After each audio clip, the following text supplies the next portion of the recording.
मेरे ख़्याल में मैं मज़लूमी की आवाज़ नहीं बन सकता। अभी मैं सोच रहा हूँ कि खुद को मुतमईन करूँ या ज़मीर को मुतमईन करूँ। खुद का कहने का मकसद, अगर खुद को मैं मुतमईन करता हूँ तो मेरे पास पैसा भी आएगा। मतलब मैं टाउटगिरी करूँ, हर इदारे की, हर बंदे की सलामी भरूँ, तो मेरे पास पैसा भी सहाफ़त में आएगा, मुझे मेरी इज़्ज़त भी बढ़ेगी। मतलब एक नज़र के तो हकीकत पे नहीं, ठीक है। अगर मैं ज़मीर को मुतमईन करता हूँ, ठीक है, ईमान को और सहाफ़त को मुतमईन करता हूँ, तो यकीन से मैं कहता हूँ कि मैं इस कोट सफदर में, इस पंजाब रहीम यार खान में रह नहीं सकता। अगर रहूँगा या तो कब्र में रहूँगा या जेल में रहूँ। तो उन्होंने चोरी की एफ़आईआर कटवा दी दोस्ती ताल्लुक़ के साथ, ठीक है। और एक मेरे ऊपर तकरीबन 9C एफ़आईआर दर्ज कर दी गई। 9C का मतलब है तकरीबन 2 से 3 किलो चरस लगा दी गई 2010 में। ज़िंदगी होती है, दूसरी मतलब दौलत होती है, तीसरी इज़्ज़त होती है। मेरी तीनों चीज़ें ख़त्म हो चुकी हैं, ठीक है। तो उसके बाद मैंने उनकी लड़की उठा ली, उठा के मेरी ज़िंदगी जो है ना, मुझे कांटों की तरह चुभती है और चुभ रही है। मैं हूँ मीर सुनारा। आज हमारे साथ मौजूद हैं सोशल वर्कर गुलाम रसूल भुट्टो। आज इनसे जानते हैं कि इनकी ज़िंदगी के क्या मुश्किलात थे। इन्होंने तकरीबन 8 साल इस्लामाबाद प्रेस क्लब के आगे एहतजाज किया और अपना गांव क्यों छोड़ा, और इनकी ज़िंदगी के क्या-क्या तासुरात हैं, आज इनसे जानते हैं। अस्सलाम वालेकुम गुलाम रसूल। वालेकुम सलाम। जी भाई, आज बताएं कि आपकी ज़िंदगी के हवाले से। सबसे पहले तो भाई आपका शुक्रिया अदा करता हूँ मैं। मेरा नाम गुलाम रसूल भुट्टो है। मेरा मुस्तक़बिल पता डिस्ट्रिक्ट कोट की तहसील बाड़ो गाँव लिखपुर है। मेरी ज़िंदगी जो है ना, मुझे कांटों की तरह चुभती है और चुभ रही है, क्योंकि इस मुल्क में हक और सच की बात कोई नहीं सुनता। हाँ, लाखों में कोई हो जो हक और सच की बात सुने और उस पे पूरा उतरे। मेरे गांव छोड़ने का मकसद ये नहीं है कि मैंने खुद गांव छोड़ा है, मुझे मजबूरन तौर गांव छोड़ना पड़ा। वजह यही बनी कि 2010 में मेरे भाई को बेदर्दी से वडेरों की जानिब से कत्ल करवाया दिया अच्छा गया। भाई, वो आपके भाई को क्यों कत्ल कर दिया गया, कोई वजह, वो वजह भी बताएं। भाई सबसे पहले तो ये कहूँगा कि हम किसी के ग़ुलाम नहीं थे, ग़ुलामी कबूल नहीं करते थे, किसी वडेरों को सलाम नहीं करते थे। तो इस वजह से मेरे भाई को फायर मार के कत्ल कर दिया गया। 2010 की बात कर रहा हूँ। उसके बाद 2011 में मेरी बहन को अगवा किया गया। अभी तक अगवा है। नहीं, जो आपके भाई के कातिल थे वो गिरफ्तार हुए? जी हुए। उनको उम्र कैद सज़ा लगी, लेकिन हाई कोर्ट ने उसको 5-6 सालों में आज़ाद कर दिया। मतलब आपके भाई अभी आज़ाद घूम रहे हैं? हाँ, मेरे भाई के कातिल अभी तक आज़ाद घूम रहे हैं, ठीक है। तो 2011 में मेरी बहन नकवा हुई, शादीशुदा। एफ़आईआर तक भी पुलिस उबाड़ू थानों ने नहीं काटी। कोर्ट के थ्रू मैंने अपनी बहनों के लेके गया और एफ़आईआर करवाई। उसके बाद अभी तक मेरी बहन मतलब बाजियाब नहीं हो सकी है और ना ही अगवाकार गिरफ्तार हो सके, जो मेन है, ठीक है। और दूसरी बात, उसके बाद मेरे ऊपर जो मुखालिफ पार्टी थे मुख्तलिफ एफ़आईआरें करवाई मुझे हिरासा करने के लिए, मुझे डराने के लिए। मतलब आखिरी में मेरे ऊपर 2 फ़रीकीन थी, तो उन्होंने चोरी की एफ़आईआर कटवा दी दोस्ती ताल्लुक़ के साथ, ठीक है। और एक मेरे ऊपर तकरीबन 9C एफ़आईआर दर्ज कर दी गई। 9C का मतलब है तकरीबन 2 से 3 किलो चरस लगा दी गई 2010 में। मतलब उल्टा आप पर पर्चे होने मुझे लगे? पर्चा होने लगे, ठीक है। उसके बाद जो मेरी ज़मीन थी, तकरीबन 4 से 5 एकड़ मेरी ज़मीन थी, जिस पे मैं और मेरे वालिद खेती करते थे, वो हमने लीज़ पे दी हुई थी, मतलब किराए पे, और वो चाचड़ कम्युनिटी को दी हुई थी। चाचड़ कम्युनिटी ने तकरीबन 6 माह उसको खेत किया, फिर उन वडेरों ने मेरी ज़मीन जो है वो रुकवा दी और चाचड़ कम्युनिटी को रोक दिया, तो चाचड़ कम्युनिटी छोड़ के गई। मैं हर बंदे के पास भागा, इधर उधर। मेरा वालिद, बल्कि हमारा सरदार था मुमताज़ भुट्टो साहब, अब फौत हो चुका है, उसके पास गए। और उसके बाद सरदार अमीर बख्श भुट्टो के पास गए, जो अभी सलामत है। तो सरदार अमीर बख्श भुट्टो का कहना था कि भाई आप उनको मार कर मेरे पास आएँ। तो मैंने जवाबन यही कहा कि भाई अगर हमारे अंदर में मारने की सहूलियत होती, ताकत होती, तो आपके पास नहीं आते। उसके बाद मतलब थक कर वापस आ गए। उसके बाद मेरी ज़मीनें गैराबाद हो गई, भाग भाग के थक गए, किसी ने ट्रैक्टर नहीं, जो ट्रैक्टर देने के लिए तैयार हो जाए मतलब ज़मीन को आबाद करने के लिए उसको रोक दिया जाए, उनको उनके ऊपर फायरिंग कर दी जाए तो वो रुक जाए। उसके बाद जिन्होंने मेरी बहन के अगवा कर गए, उसकी भांजी मुझसे शादी करना चाहती थी, क्योंकि जो हकीकत है वो कौम को, लोगों को दिखाना चाहूँगा। हकीकत जिस कहते हैं ना, हकीकत हमेशा दिखानी चाहिए।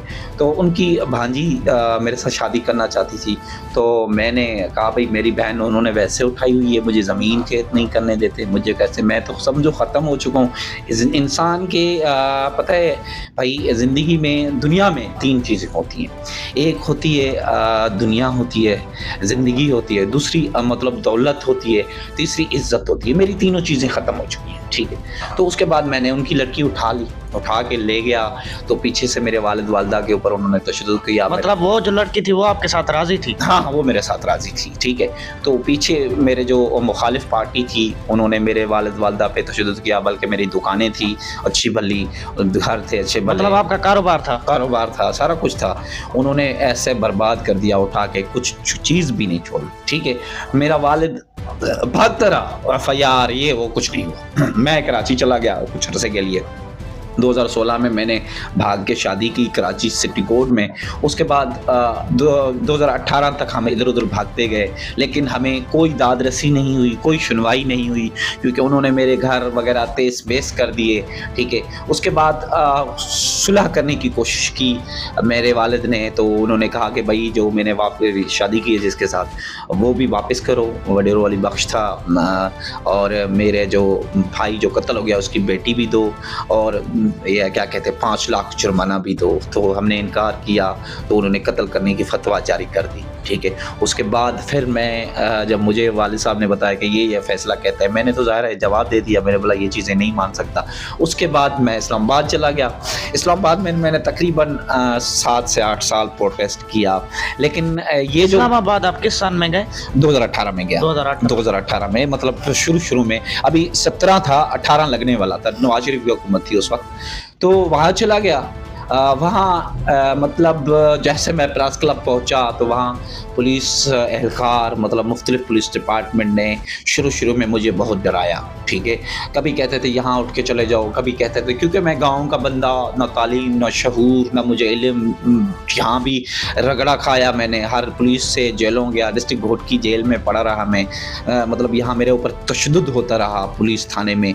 उस दिन थाना चौकी थी कमूश, ये क्या कहते हैं रेती, वहाँ मेरे ऊपर तशद्दुद होता था। ASI था मुराद महर, अब फोत हो चुका है, ठीक है। तो कहने के बाद वहाँ भी मुझे पुलिस की जानिब से तकरीबन 1 से 2 माह तक धमकियाँ मिलती रही इस्लामाबाद प्रेस क्लब पे कि भाई इधर से भाग जाओ, तुझे इंसाफ नहीं मिलना, आप चले जाओ सिंध में, सिंध का मसला है। तो मैं, आप क्या कहते थे कि मैं इस्लामाबाद एहतजाज करूँगा, वहाँ पे मुझे इंसाफ मिलेगा? यही ख्याल था कि इंसाफ मिल जाएगा, लेकिन मैंने चीखा दौड़ा हर जगह, डी चौक, पार्लियामेंट, सुप्रीम कोर्ट, हर जगह दरख्वास्तें दी, एहतजाज किया, बल्कि मैंने अपने गले में जंजीरें डाल के एहतजाज किया। लेकिन कहने का मकसद है, ये रियासत थी, ये रियासत के दावेदार जो हैं यहाँ कोई सुनते नहीं हैं। यहाँ अगर आपके पास पैसा हो और ताल्लुक हो तो आपकी सुनवाई भी होती है, आपके साथ मतलब इंसाफ भी होगा, आपके साथ सब कुछ हो सकता है।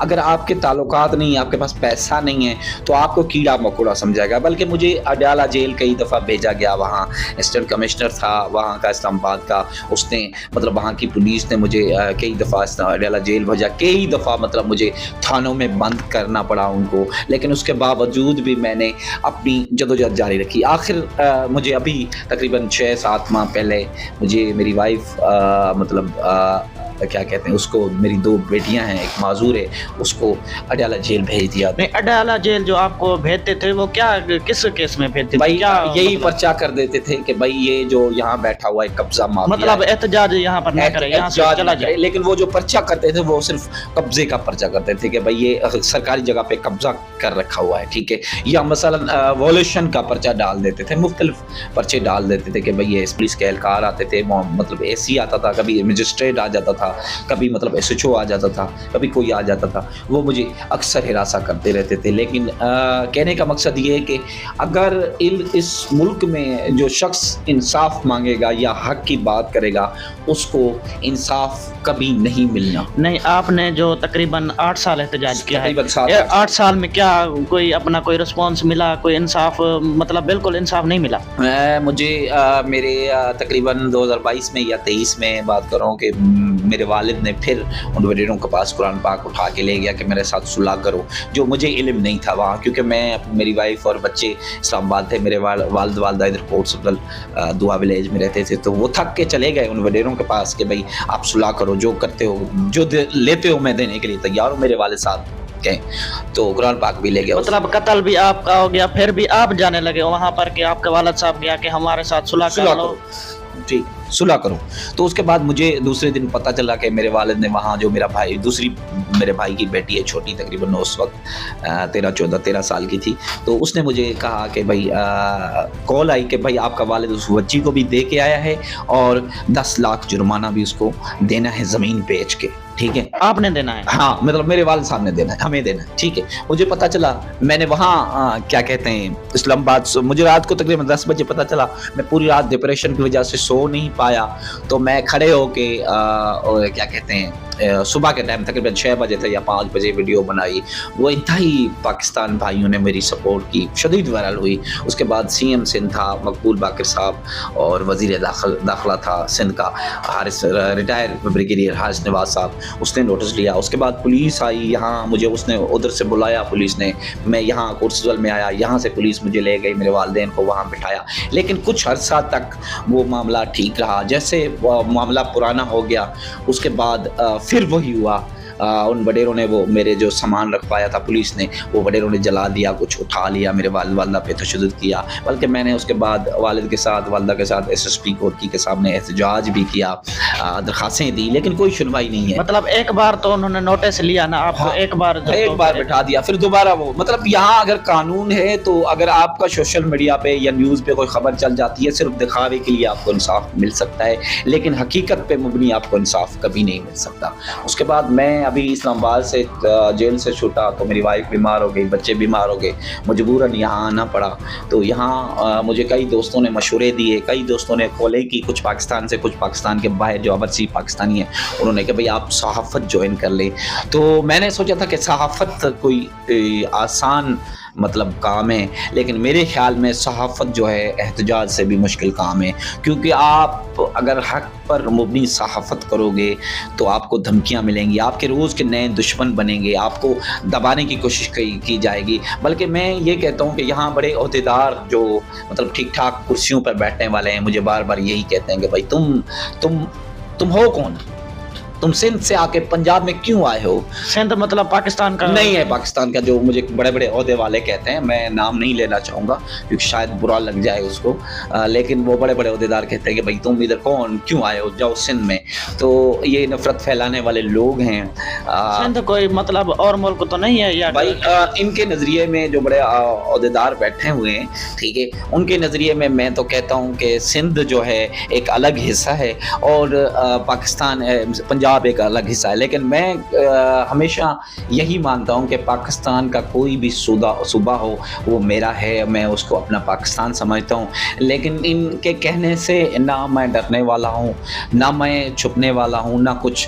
लेकिन अभी जो मैं तो कहता हूँ इस सहाफ़त के शोबे को मैं छोड़ दूँ, क्योंकि यहाँ जो है ना इतना बड़ा माफिया है, इतना बड़ा माफिया है कि मैं यही कहूँगा कि सहाफ़त में भी माफिया है। ठीक है, सहाफ़त में जो माफिया है ना वो भी मतलब यहाँ सहाफ़ी को दबाना चाहता है। ठीक है, यहाँ अगर हकीकत दिखाओ ना उसको दबाने की कोशिश की जाएगी, क्योंकि यहाँ सहाफ़त के नाम पे कारोबार हो रहा है। ठीक है, हकीकत पे कोई सहाफ़त नहीं कर रहा। मतलब जो हक हो ना, जो मतलब पूरा उतरे सहाफ़त पे, वो नहीं हो सकता। अगर हकीकत पे मैं सहाफ़त करूँ तो यकीन करो मेरे ऊपर पर्चा भी हो सकता है, मेरे ऊपर हमला भी हो सकता है, मेरे ऊपर बहुत कुछ हो सकता है, ठीक है? फिर मैं यही बात है कि भाई तुम पंजाब के नहीं हो, तुम सिंध जाओ, आपके ऊपर मुझे एक बड़ा-बड़ा अफ़सर कहता है कि भाई तुम्हारे ऊपर सिंध में पर्चे हैं। तो मैंने बोला भाई वो कोर्ट से मैं बरी हैं, वो मेरे मुख़ालफ़ों ने करवाए थे। लेकिन पता है जिस बंदे को कभी भी कोई इदारा जैसे पुलिस, ठीक है, किसी को हाफ फ्राई या फुल फ्राई करती है ना, तो पुराने पर्चे जो होते हैं झगड़े वाले, मामलात वाले, वो उठा के फायर कर देते हैं, बंदे को मार देते हैं। तो पब्लिक यही कहते हैं कि ये बंदा भाई डाकू था, लुटेरा था, चोर था, इसलिए इसको हमने मुकाबले में मार दिया, ठीक है? तो ये जो मुल्क है ये एक माफिया के हाथों में, छोटे से लेकर बड़े तक माफिया है, इसको कोई कुछ नहीं कर सकता, ठीक है? ये मैं सबसे पहले तो ये जो हमारी कौम है ना, ये कौम हमारी सियासत के पीछे लिपट पड़ी है, ठीक है? हकीकत पे मुबनी कोई नहीं है। मतलब अगर मैं पीपल्स पार्टी का हूँ तो पीपल्स पार्टी के नारे लगाऊंगा, अगर मैं पीटीआई का हूँ तो पीटीआई के नारे लगाऊंगा, अगर मैं नून लीग का हूँ तो नून लीग की नारे लगाऊंगा। लेकिन हकीकत को कोई देखता नहीं, हकीकत को कोई सोचता नहीं कि बंदा ये सही बोल रहा है, बंदा ये गलत बोल रहा है, ये बंदा अफवाहें फैल रहा है, या ये जो पोस्ट है ये सिर्फ पार्टी के लिए बेहतरीन है या मुल्क के लिए, कौम के लिए भी बेहतरीन है। तो कहने का मकसद ये है कि भाई सहाफ़त शुरू करने का मेरा मकसद यही है कि भाई मज़लूमों की आवाज़ बन सकूं, लेकिन मेरे ख़्याल में मैं मज़लूमी की आवाज़ नहीं बन सकता। अभी मैं सोच रहा हूँ कि ख़ुद को मुतमीन करूँ या ज़मीर को मुतमीन करूँ। ख़ुद का कहने का मकसद, अगर ख़ुद को मैं मुतमीन करता हूँ तो मेरे पास पैसा भी आएगा। मतलब मैं टॉटगिरी करूँ, हर इदारे की, हर बंदे की सलामी भरूं, तो मेरे पास पैसा भी सहाफ़त में आएगा, मुझे मेरी इज़्ज़त भी बढ़ेगी। मतलब एक नज़र के तौर, हकीकत पे नहीं, ठीक है? अगर मैं ज़मीर को मुतमीन करता हूँ, ठीक है, ईमान को और सहाफ़त को मुतमीन करता हूँ, तो यकीन से मैं कहता हूँ कि मैं इस कोट सफदर में, इस पंजाब रहीम यार खान में रह नहीं सकता। अगर रहूँगा या तो कब्र में रहूँगा या जेल में रहूँगा। मतलब आपके कहने का मकसद ये है कि आप सच पर मुबनी सहाफ़त नहीं कर सकता, यहाँ हो ही नहीं सकता। अगर यहाँ सच पे सहाफ़त मैं कहता हूँ कोई नहीं कर सकता। एक तो मेरे पास प्लेटफॉर्म नहीं है कि बस कोई चैनल होता है, बंदा कोई सपोर्टर होता है, कोई मतलब एक तंजीम होती है या कोई पीछे बैकग्राउंड होता है। मैं तो एक आम इंसान हूँ। मेरी औकात तो ये है कि कभी एक वक्त खाना होता है, एक वक्त खाना भी नहीं होता। अभी मैं आपको क्या कह सकता हूँ, कहने के लिए तो बहुत अल्फाज हैं, लेकिन वक्त की कमी है। और आपका शुक्रिया जो आपने मेरी आवाज़ उठाने की कोशिश की और हक़ की आवाज़ कौम तक पहुँचाने की कोशिश। आखिर में आप क्या कहना चाहें? आखिर में मैं क्या कहना चाहूँगा, मैं यही कहूँगा कि हमेशा सच की राह पे चलो, क्योंकि मौत और ज़िंदगी का कोई भरोसा नहीं है। मौत तो इंसान की सड़क से जाते हुए कभी मोटरसाइकिल लग सकता है, गाड़ी से एक्सीडेंट हो सकता है, मौत आनी है। ये जो लोग डराते हैं, डराने की कोशिश करते हैं या आपको सच छुपाने की कोशिश करते हैं, उनसे कभी झुके ना, उनसे कभी डरे ना। सिर्फ एक ही दिल में जज्बा हो कि भाई मैं सच्चा हूँ और अपने आप पे यकीन हो कि मैं ठीक हूँ, तो इंशाल्लाह मुझे कोई कुछ नहीं कह सकता।